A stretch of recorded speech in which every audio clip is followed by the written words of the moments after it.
بسم اللہ الرحمن الرحیم۔ میں مفلک بٹو ایڈوکیٹ ملتان سے۔ آج 14 ستمبر 2021 منگل کا دن ہے۔ جیسا کہ ہم پہلے اس سے ذکر کر چکے ہیں کہ ہم آج پاکستان کانسٹیٹیوشن 1973 کی آرٹیکل 59 سے شروع کریں گے، اور 59 آرٹیکل جو کانسٹیٹیوشن کی ہے وہ سینٹ کو ڈیل کرتی ہے۔ تو اس کے اندر سینٹ کی کمپوزیشن اور الیکشن اور ٹرم کے حوالے سے بات کی گئی ہے۔ تو پہلے سینٹ کی کمپوزیشن کو دیکھ لیتے ہیں۔ بورڈ کی طرف آتے ہیں جہاں پر ایک چارٹ کے ذریعے جو سیٹس ایلوکیٹڈ ہے ہر صوبے کو وہ دی گئی ہے۔ اب آرٹیکل 59 کے تحت ہر صوبے کے اندر پنجاب، سندھ، کے پی کے، بلوچستان، ہر صوبے کو 14 جنرل سیٹس ایلوکیٹڈ ہے، اور وفاقی دارالخلافہ کو 2 جنرل سیٹ ایلوکیٹڈ ہے۔ ہر صوبے کے اندر 4 خواتین کی ریزرو سیٹس ہیں ہر صوبے کو، اور اس میں وفاقی دارالخلافہ کی 1 خاتون کی سیٹ ہے ریزرو۔ ہر صوبے کو 4 ٹیکنوکریٹس کی سیٹس ایلوکیٹڈ ہیں، اور فیڈرل جو کیپٹل ایریا ہے اس کو 1 ایلوکیٹڈ سیٹ ہے، اور ہر صوبے کو 1 نان مسلم کی سیٹ ایلوکیٹڈ ہے۔ اب اس کو اگر دیکھیں تو چاروں کیٹیگری ملا کر جنرل سیٹ وومن کی، ٹیکنوکریٹس کی، نان مسلم کی، ہر صوبے کی 23 سیٹس ہیں سینٹ کے اندر، اور 4 اس میں سیٹس ہیں وفاقی دارالخلافہ کی۔ تو ٹوٹل جو سیٹس ہیں سینٹ کی 96 ہے۔ اور یہ کانسٹیٹیوشن کے اندر جو 24ویں ترمیم ہوئی تھی 2017 میں، اس کے بعد اور اس ترمیم کے نتیجے میں سیٹیں کم ہوئی ہیں سینٹ کی، تو وہ 96 آ گئی ہیں، کیونکہ اس میں جو فاٹا کا ایریا تھا ان کی جو 8 سیٹیں وہ ختم ہوئی ہیں، تو اس لیے اب یہ ٹوٹل سیٹ 96 ہے۔ اور یہ جو سینٹ ہے اس میں سب صوبوں کو برابری کی بنیاد کے اوپر سیٹ ایلوکیٹ کی گئی ہے، جبکہ قومی اسمبلی کے اندر آبادی کی بنیاد پر ہے یا برابری کی بنیاد پر ہے۔ سینٹ میں آپ دیکھ رہے ہیں کہ چاروں صوبوں کی 23 سیٹس ہیں، یعنی کہ ایکول ہر ایک کی نمائندگی، ہر صوبے کی ایکول نمائندگی ہے۔ اب آتے ہیں کہ سینٹ جو ہے اس کی ٹرم کتنی ہے۔ سینٹ جو ہے یہ پرپیچل ہاؤس ہے، یعنی کہ نام تحلیل ہونے والا ہاؤس ہے، لیکن اس کے ممبر کی جو مدت ہے وہ 6 سال ہے۔ یہ ہاؤس لگاتار رہتا ہے، یہ کبھی ڈیزالو نہیں ہوگا سینٹ۔ ہاں، ہر ممبر 6 سال کی مدت کے بعد وہ ریٹائر ہو جاتا ہے، اور اس کے جو الیکشن ہے سینٹ کے وہ ہر 3 سال بعد ہوتے ہیں، ہر 3 سال بعد۔ ہر 3 سال بعد سینٹ کے ممبران 50% جو ہے وہ ریٹائر ہو جاتے ہیں، اپنی 6 سال کی مدت ہے پوری کرتے ہیں، اور ان کی جگہ پر نئے لوگ آ جاتے ہیں، پھر وہ 6 سال کی اپنی مدت پوری کرتے ہیں۔ اس طرح ہر 3 ایئر کے بعد اس کا الیکشن ہوتا رہتا ہے، جس میں جن کی 6 سال کی مدت پوری ہو جاتی ہے وہ 50% ریٹائر ہو جاتے ہیں، اور ان کی جگہ پر نئے لوگ آ جاتے ہیں۔ اب اسی طرح جیسے جنرل سیٹس 14 ہیں، ہر 3 سال بعد 7 ریٹائر ہو جائیں گے، اور اسی طرح فیڈرل کیپٹل ایریا کی جو جنرل سیٹ تو اس میں ہر 3 سال بعد 1 ریٹائر ہو جائے گا، لیکن وہ ممبر 6 سال کی مدت پوری کر کے ریٹائر ہوگا۔ وومن جو ہے وہ 2 سال ریٹائر ہو جائے گی ہر صوبے سے، اور ٹیکنوکریٹ بھی 4 ہے، ہر 2-3 سال بعد 2 ریٹائر ہو جائیں گے۔ اب آ جاتے ہیں کہ یہ جو وفاقی دارالخلافہ کی ایک وومن اور ایک ٹیکنوکریٹ ہے، یہ دونوں ہر 3 سال بعد 1 خاتون ہوگی، تو اگلے 3 سال بعد ٹیکنوکریٹ جو ہے وہ ریٹائر ہو جائے گا، اور اس کی جگہ پر نئے لوگ آ جائیں گے۔ اور نان مسلم بھی 4 ہیں، 3 साल बाद रिटायर हो जाएंगे, उनकी जगह पर नए आ जाएंगे। इस तरह ये इसका इलेक्शन होता है। अब इलेक्शन की जो बुनियाद है वो सिंगल ट्रांसफरेबल वोट के जरिए है, यानी तमाम सूबों को जितने सीटें कॉन्स्टिट्यूशन के तहत एलोकेट की गई है वो सिंगल ट्रांसफरेबल वोट के जरिए मुतनासिब नुमाइंदगी के सिस्टम के तहत हर सूबा जो है वो अपनी एलोकेटेड सीटों को फिल करेगा। हर सूबा जितनी उनको सीटें मिली हुई है, जैसे 23 हर सूबे की और फेडरल कैपिटल एरिया की 4, वो सिंगल ट्रांसफरेबल वोट के जरिए मुतनासिब नुमाइंदगी के निजाम के तहत वो अपनी सीटें फिल करेगा। अब बात बात ऐसा होता है कि कोई एक सेनेटर अपनी 6 साल की मुद्दत पूरी करने से पहले किसी वजह से वो फौत हो सकता है, जब वो रिजाइन कर देता है व्हाटएवर, जब डिस्क्वालीफाई हो जाता है तो वो सीट खाली होगी।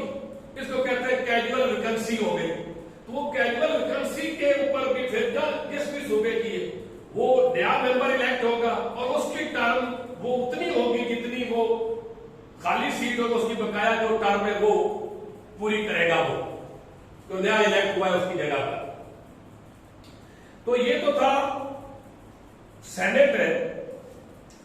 इसके अब मैंने इलेक्शन का भी बता दिया, आज सुबह की एलोकेशन सीट्स भी बता दी और इसका निजाम इलेक्शन भी बता दिया।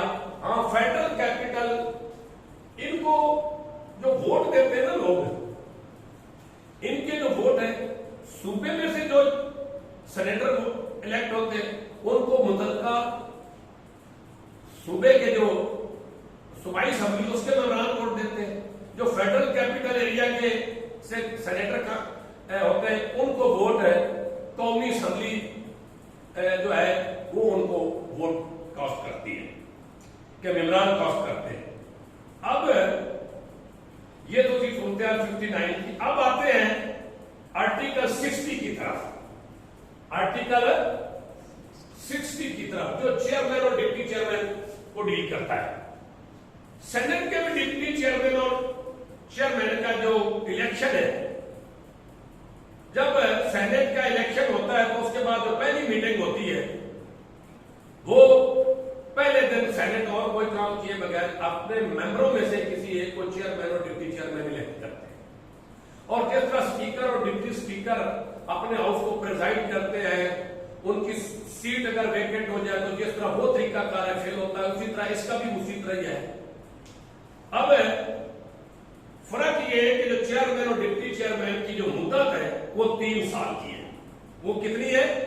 3। हालांकि वो मेंबर 6 साल के लिए है, लेकिन बतौर चेयरमैन और डिप्टी चेयरमैन उसकी मुद्दत है 3 साल की टर्म है। हाँ, वो दोबारा इलेक्शन लड़के दोबारा अगले 3 साल के लिए भी हो सकता है।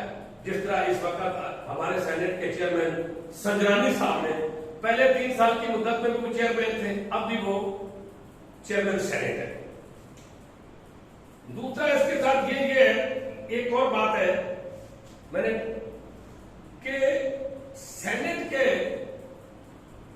हवाले से तमाम जो शिक्के उसी तरह हैं जिस तरह कौमी असेंबली की हैं। जो मुख्तलिफ हैं वो ये है कि सेनेट की 1 साल की वर्किंग कम से कम 110 दिन होनी चाहिए। उसका 110 दिन उसका सेनेट का इजलास चलना चाहिए, जबकि कौमी असेंबली का 130 दिन है, सेनेट का 110 दिन है। बाकी सेनेट के भी 1 साल में कम से कम 3 सेशन होने चाहिए और एक सेशन के दूसरे सेशन के अंदर वक्फा है वो 120 दिन से ज्यादा नहीं होना चाहिए। लेकिन टोटल वर्किंग जो सेनेट की है वो 1 साल की वो 110 दिन कम से कम होनी चाहिए। ये मैंने चेयरमैन और डिप्टी चेयरमैन सेनेट की बात की और साथ साथ मैंने आर्टिकल 61 में भी बात कर दी कि इसके हवाले से तमाम जो कानून है वो स्पीकर और डिप्टी स्पीकर के मुतल्लिका जो है जो कौमी असेंबली वही है, मां सिवाय कि इसकी 1 साल की वर्किंग जो है वो 110 दिन होती है सेनेट की। अब इसके साथ साथ हम आते हैं आर्टिकल 62 क्वालिफिकेशन।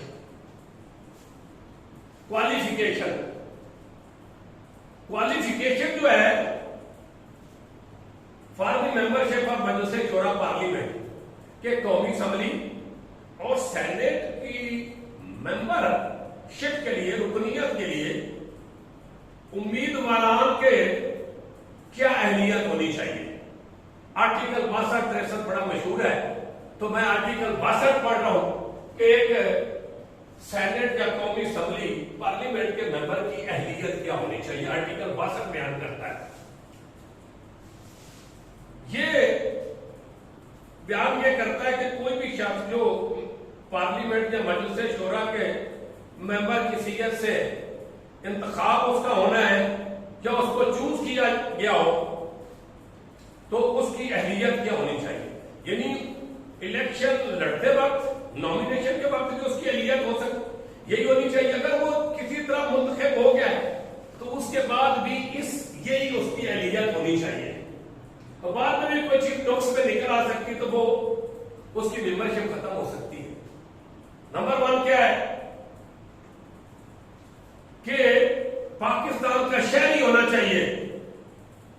पाकिस्तान का क्वालिफिकेशन क्या है? पाकिस्तान का शहरी होना चाहिए। और दूसरा बात यह है कि अगर वो कौमी असम्बली का मेंबर है या उसका इलेक्शन लड़ रहा है तो उसकी उम्र 25 साल से कम नहीं होनी चाहिए।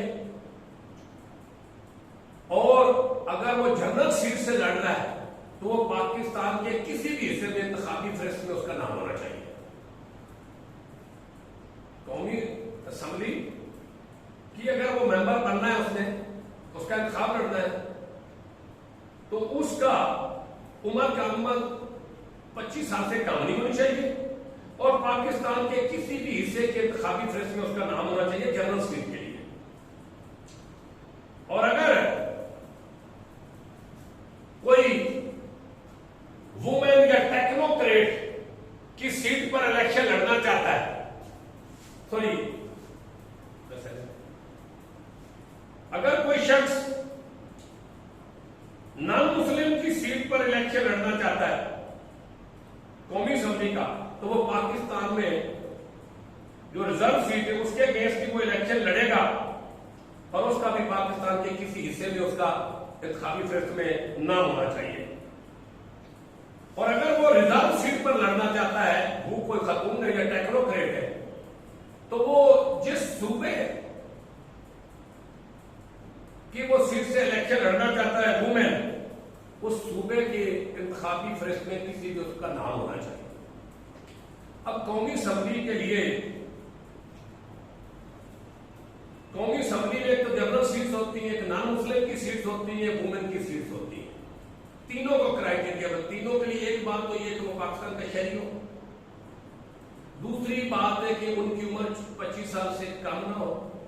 अब आ जाते हैं जनरल सीट पर कौमी असम्बली का इलेक्शन, वो मेंबरशिप लेनी है तो पाकिस्तान के किसी भी हिस्से में उसका इंतखाबी फहरिस्त में नाम होना चाहिए। नॉन मुस्लिम की सीट पर लड़ना चाहता है या तो फिर भी पाकिस्तान के किसी भी हिस्से में इंतखाबी फहरिस्त में उसका नाम होना चाहिए।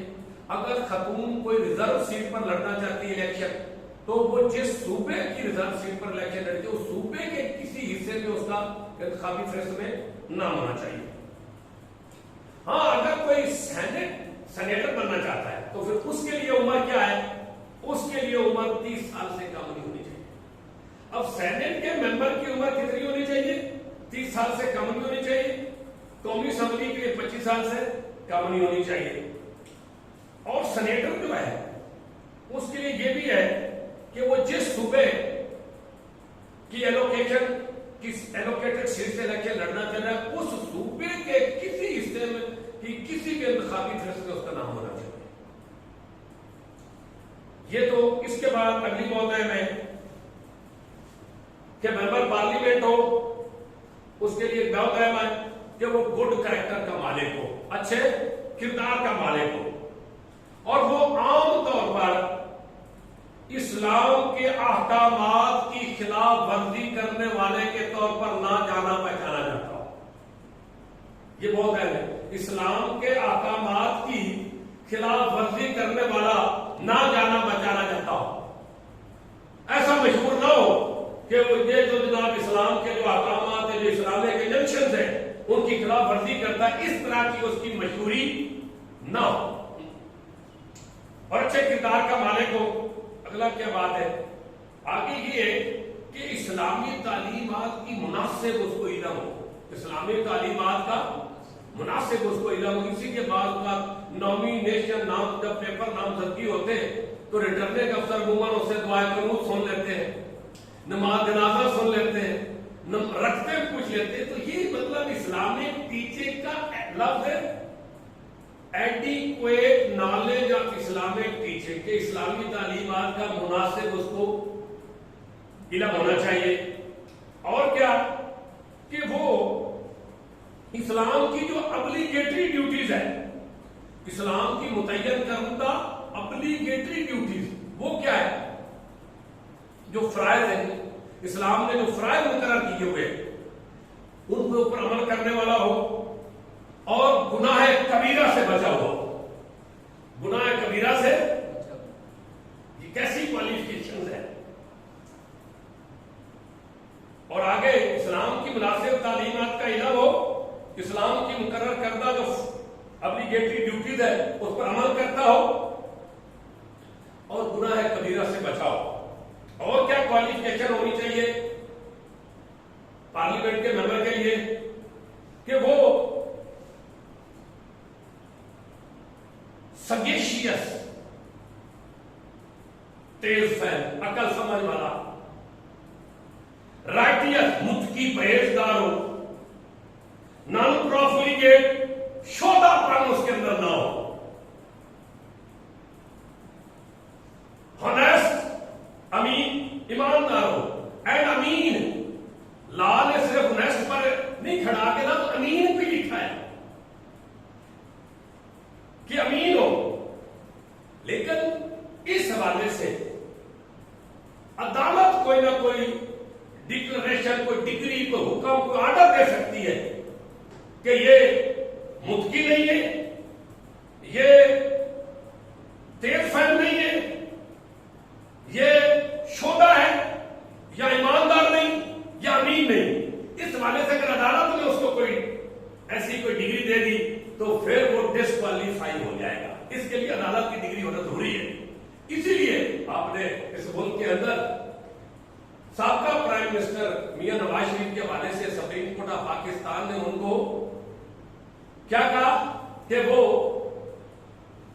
ہنیسٹ نہیں ہے۔ کیا نہیں ہے؟ ہنیسٹ نہیں ہے۔ یہ جب ڈکلریشن آئی تو پھر اس کی بنیاد پر اس کی ممبرشپ ختم ہوگی قومی اسمبلی کی۔ جب ممبرشپ ختم ہوگی تو پھر وہ پرائم منسٹر کی وجہ سے بھی وہ بھی سیز ہو گیا۔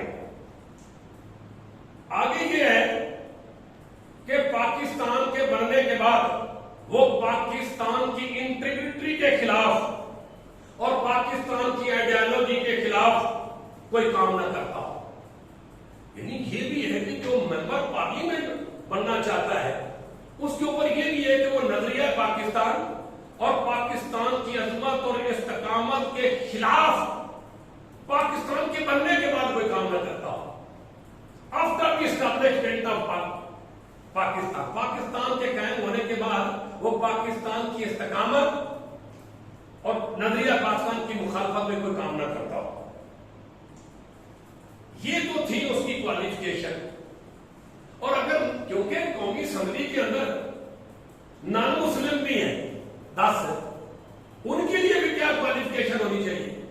ان کے لیے کہا گیا ہے کہ یہ جو گڈ کریکٹر اور اسلام کے احکامات کی خلاف ورزی کرنے والے کو اگر نہ پہچانا جاتا ہو یہ اس پر لاگو نہیں ہوتی، اور اس پر یہ اسلام کی مناسب تعلیمات کا علم ہونا چاہیے اور اسلام کی ابلیگیٹری ڈیوٹیز پر عمل کرتا ہو، گناہ کبیرہ سمجھتا ہو، یہ نان مسلم پر اپلائی نہیں ہوتی۔ تو نان مسلم پر اس کی جگہ پر کیا اپلائی ہوتا ہے کہ وہ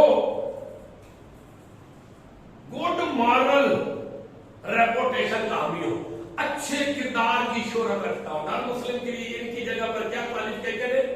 اچھے اخلاقی شہرت رکھتا ہو، اچھی اخلاقی شہرت رکھتا ہو۔ تو یہ آرٹیکل 62 میں نے آپ سے ڈسکس کیا ہے، اس کے اندر اہلیت بیان کی گئی ہے، اور انشاءاللہ اگلے لیکچر میں، اگلے व्लॉग में आपसे बात शुरू करेंगे 63 थे जो डिस्क्वालिफिकेशन ऑफ मेंबर पार्लियामेंट बनती है कि 63 के अंदर कौन कौन सी ऐसी चीजें हैं जो उसको सेनेट का मेंबर या कौमी असेंबली का मेंबर बनने के वाले से रुकावट डाल सकती है। डिस्क्वालिफिकेशन से आज हमने पढ़ी क्वालिफिकेशन। इन क्वालिफिकेशन अगर मुंतखब होते वक्त यानी कि इलेक्शन में नॉमिनेशन पेपर देते वक्त या इलेक्ट होने के बाद भी जितनी मैंने 62 में बातें की हैं इनमें से उल्ट कोई चीज उसके हवाले से निकल आई तो वो इससे भी डिस्क्वालीफाई हो सकता है। अगर डिस्क्वालिफिकेशन वाली और चीजें 63 में पढ़ेंगे इंशाल्लाह। कोशिश कर रहे हैं कि कॉन्स्टिट्यूशन जो है आम और सादा अल्फाज में आप तक पहुंचाने की कोशिश कर रहे हैं ताकि लॉ गाइड के जो कैंडिडेट्स हैं और जो LLB के पार्ट 2 के स्टूडेंट्स स्पेशली या दीगर जो पाकिस्तान के शहरी हैं जो पाकिस्तान के दस्तूर को मोटा मोटा कोई समझना चाहते हैं, हम अपनी अकल और समझ और फहम जितनी हमारी है उसके मुताबिक आप तक पहुंचाने की कोशिश कर रहे हैं। इस हवाले से बार बार गुजारिश है अगर कहीं मुझ में कमी कुताही है तो आप दोस्तों की तजावीज आप दोस्तों की तनकीद ही मेरी इस कमी और कुताही को पूरा हो सकता है और मेरा कुछ इल्म और समझ इस हवाले से बेहतर हो सकता है। इंशाल्लाह अगले व्लॉग में हम आर्टिकल 63 से शुरू करेंगे। बहुत शुक्रिया, बहुत मेहरबानी।